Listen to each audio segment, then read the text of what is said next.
Pisces, I hope that you guys are doing well. Just know that I send you all much love and light, and I just want to say thank you for being here with me. If it's your first time to my channel, welcome. My name is Lynn. This is Passionate Heart Tarot, and we're going to take a look at what is coming in for your love life, Pisces, for June. So I'm excited to see what messages we get from Spirit. Okay, but before I do, please subscribe if you haven't already. Give this video a thumbs up, comment, and share. And I'm just going to jump right into your reading. But I just want to take a moment to invite the white light, the Holy Spirit.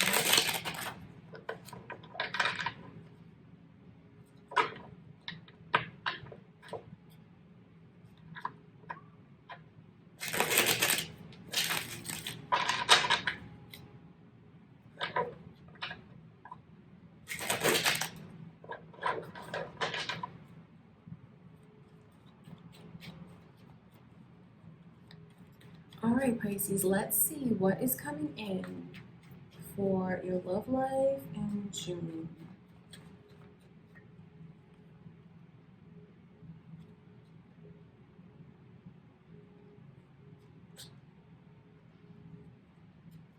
I see where you guys have been in a place of serious thought and reflection, really thinking about your, not only like your love life, but your life overall. So I can see where you guys might have separated yourself either from a connection, like giving it a, if it was in a rocky place, because I can see that it was.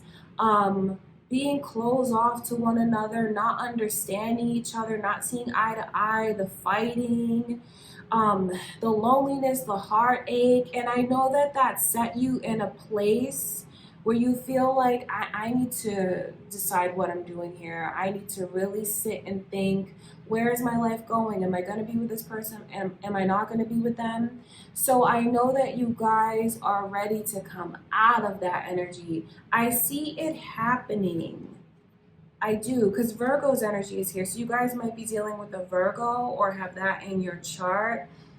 But it's like coming from a place of isolation, sadness at times, loneliness, coming out of that. So I see the relief that's here.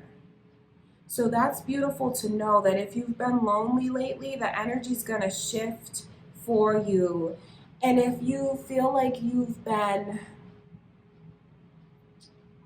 dealing with a rocky relationship, I see you coming to a place of making a decision about what you want to do. And I see you feeling a lot better, not being lonely anymore. I see you guys are in a very forgiving energy. So it's like wanting to open up your heart again, whether it's to someone that hurt you or whether it's just overall, if you've been single and you feel like you want to start looking and seeing what's out there. Bottom line is I see you in a place of being ready to come out of the darkness, ready to come into the light, ready to put yourself out there again because you're feeling comfortable.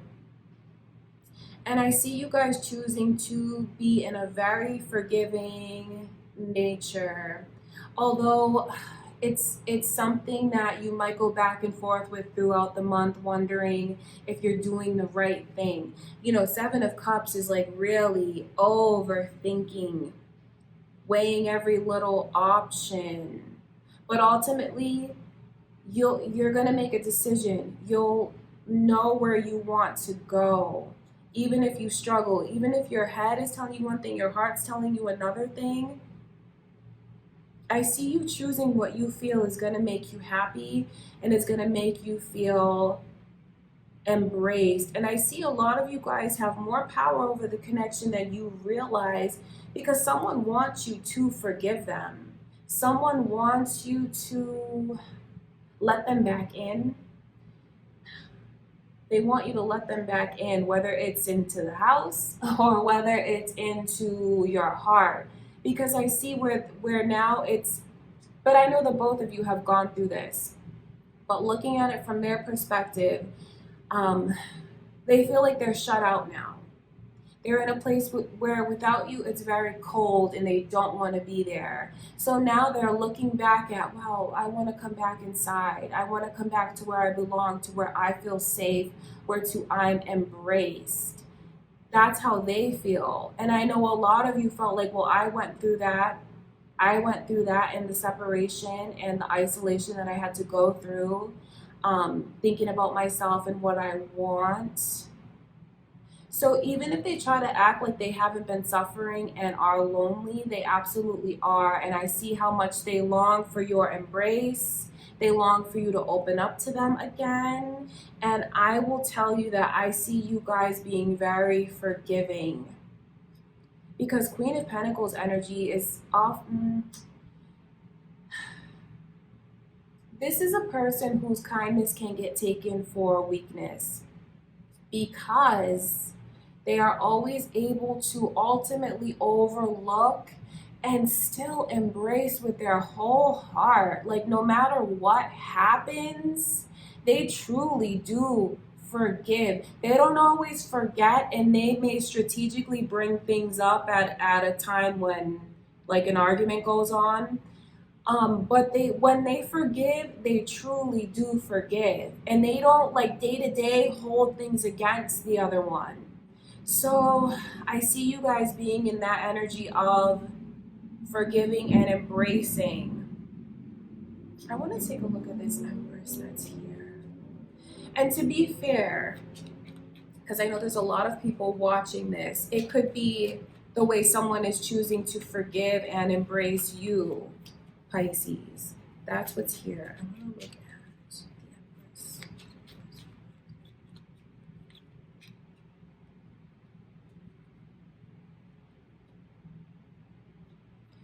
It's difficult because I know that someone is having a hard time really picturing what the future holds with this person, but they don't want to let it go either. They still want to embrace it. They still want to give it a chance. Being very forgiving, but I have to be honest and tell you that I still see a lot of the same worry. Because, I mean, when the Seven of Cups is in reverse, those thoughts, they're turning into worry, they're turning into pessimism, because it's like all of the overthinking, because it's the overthinking that's here. The forgiveness, the overthinking, this person longing to come back to you, to let you back in their heart. And I see where you guys are ready to make your decision.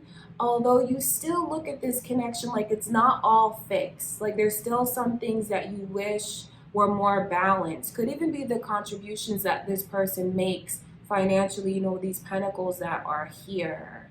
And moreover, it's about feeling like, you know, that this person truly embraces you the way that you embrace them, and you don't have to beg for their attention. I honestly do see you still struggling with those emotions throughout the month, but still putting this person up on a pedestal, still being so respectful of them and towards them. So they are very lucky to have someone who is so forgiving like this. But I also know that they truly do wish for you to forgive them. And I wonder if they're going to actually apologize to you. Let me look at this Five of Pentacles.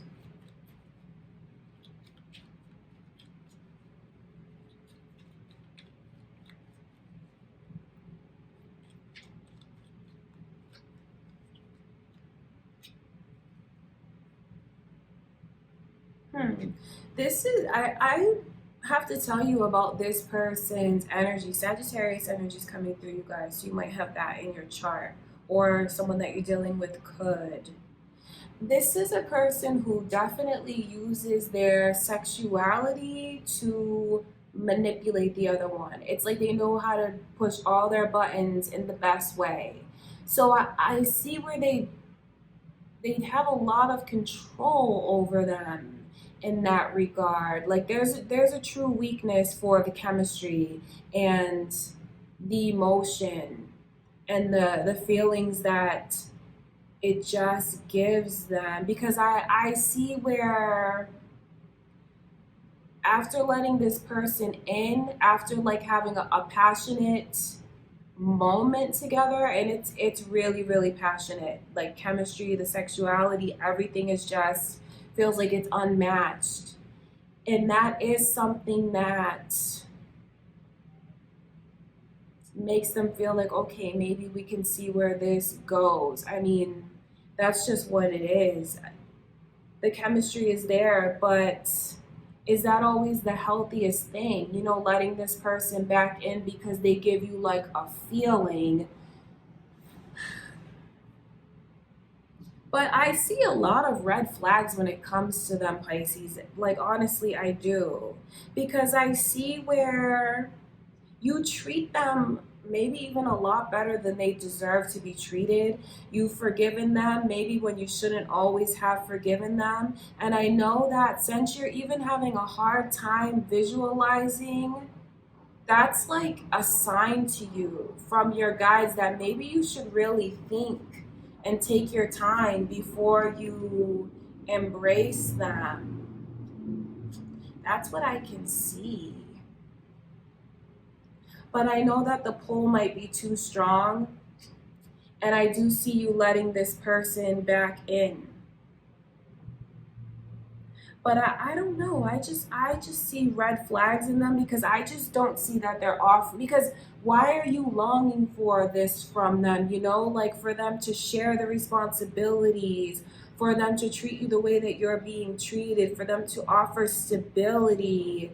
You're thinking about all that and wondering about all that because you know that you're really not getting it from them. And I see the red flags in this person, because I just see where they're not as committed to you as you are committed to them. But I know a lot of you already know that and still put this person up on a pedestal because you are so forgiving. So I see you having an emotional month ahead of you. I see you embracing, like letting them come back in because they really want to. But I just want you to also be mindful of the way that this person can manipulate you because maybe you don't realize how they are able to. And that's not a negative thing on your part. You should never feel upset with yourself about being a forgiving person. But you also have to be careful that, you know, you have to make sure that they're giving you what you want as well out of the connection. And throughout the month, I see where you have a lot of hesitancy and you still feel like things are not where they should be. So it's important for you to, I see where it's important for you to take your time, and you might really, really, really want to just take time. Take your time. And don't let this person rush you into making a decision. I see where you're ready to come out of that place of isolation though, so I know that you probably miss them a lot as well. But what I can see here is it is very important for you to take your time because that's what's going to help you to not be so confused about things. Because I mean, just look at this energy. This is worry, this is confusion, this is like positive thoughts going in and turning negative. Like what you once thought was positive, you start to overthink it and it goes to a negative place. So how you can feel better about it is if you do take your time. I'm not saying, you know, not to forgive this person, but it is also important for you to just take things slowly. But I know that some of you are so like headstrong. For those of you that feel like you're competing for this person and like they might have other options, I see where you kind of want to pull them to you to say like they're mine. I won. You can't have them. They're mine. And feeling like you triumph over the competition by getting this person back. Because I see where you guys are gonna, I really see a lot of you choosing to just kind of go against your intuition in a lot of respects and like, okay, let's give it another chance, because the Tower card coming in reverse is like something that ended because it was for it's what was best for you. It ended, right? But then the energy that's here is like, okay, well, let me give them another chance. I'm gonna look past it. I'm gonna let them into my heart again. So I see that here, but I see all of the emotional ups and downs when it comes to it as well. I just have to give you so many warnings that I can see about this person, because I mean, that's what's here screaming at me over and over and over about like a lot of game playing that goes on. Even like doing things, not answering you back right away, not picking up the phone right away. This is a person who they play a lot of games with the heart. And I know that some of you are caught up in this karmic cycle that you need to break, because there's something that you're meant to learn out of this connection about your inner strength and yourself and your standards. So I have to be honest and tell you the red flags that I do see. What I want you to see visually is like, this is this person's energy, right? Page of Cups. They have the tendency to be immature, like self-centered, and they'll, I mean, I don't want to keep putting them down, but that's what's here. So this is who they are, but this is how you see them. You know, you're putting them in this energy of an empress, which is like someone who really should be held in such high regard because they're so respectable, but they respect you as well. I don't see that in this person's energy. I can see that they come through as a page of cups, but then they're looked at as an empress. That's a stark contrast in how you see this person and how they truly are inside. And I know that a lot of you are blinded. The chemistry is there, the sexual connection is there, the codependency is there, but really it's a karmic cycle that needs to be broken. So I just have to give you those warnings that I can see, and I don't mean to put your person down or vice versa, you know, because I know that some of you cross watch, so I don't mean to put you down. But I know that they're way too forgiving, and they're putting this person in a place where they really don't deserve to be, because this is who they are, but this is how they're seen. It's a stark contrast. But I see things differently than you do because your heart's so involved. So I see you giving them another chance to try and rebuild the connection, because I see where they are longing to come back around because they realize what they walked away from or what they were removed from, that this was a place of stability for them. But then again, I also see you going through a lot of the same nonsense that you've been going through. So it's important for you to ask yourself why you're holding on, because I know that for some of you, it's you want to say like, this person is mine. You know, it's like that's the energy that's here. I'm gonna triumph. No one's gonna get my person. This is my person. That kind of thing. So there's a lot of holding on here for the wrong reasons. So I know that you'll have a lot to think about when it comes to the connection, when it comes to this person. But I just see red flags all over the place when it comes to their energy. But I know that it's hard for you to see that. And that doesn't mean that you're naive. It doesn't mean that you're foolish in any way. It just means that you have a tremendous heart. You're very loving, and this person is incredibly lucky to keep being embraced by you over and over again. All right, Pisces. So I know that this is a lot for you to think about, but I know that you already are thinking when it comes to this person and what you should do and what you shouldn't do. I see a lot of you choosing to give them another chance, but what I want you to know is that when you do choose to give them another chance, you're going to see like the same behaviors all over again. So just take your time and think wisely about what you want to do. Don't let anyone rush you into making a decision. Even if you have a fear of like, well, if I don't embrace them, someone else is going to take them from me. They're not going to, want to be with me anymore. That's not true. that's not true, because I see the way that they look at what they lost with you and want to come back to it. But that doesn't mean that they're in the same like-mindedness as you. It doesn't mean that they truly appreciate it. So I know that there's a lot for you to think about, and I don't mean to put your person down, but I have to be honest and tell you what I see here. All right, Pisces. So I would say just really take your time before you make any decisions about them. And don't have that fear that if you don't embrace them right away that you're going to lose them. Don't enter into the connection with that kind of fear. It's important for you to turn all of this kindness inward towards yourself and be more loving and forgiving of yourself. Okay, Pisces, I love you guys so much, and I just want to say thank you. That is what I have for you for so far for the month of June. I'll be back, and please take care. I send you all much love and light, and I will talk to you soon.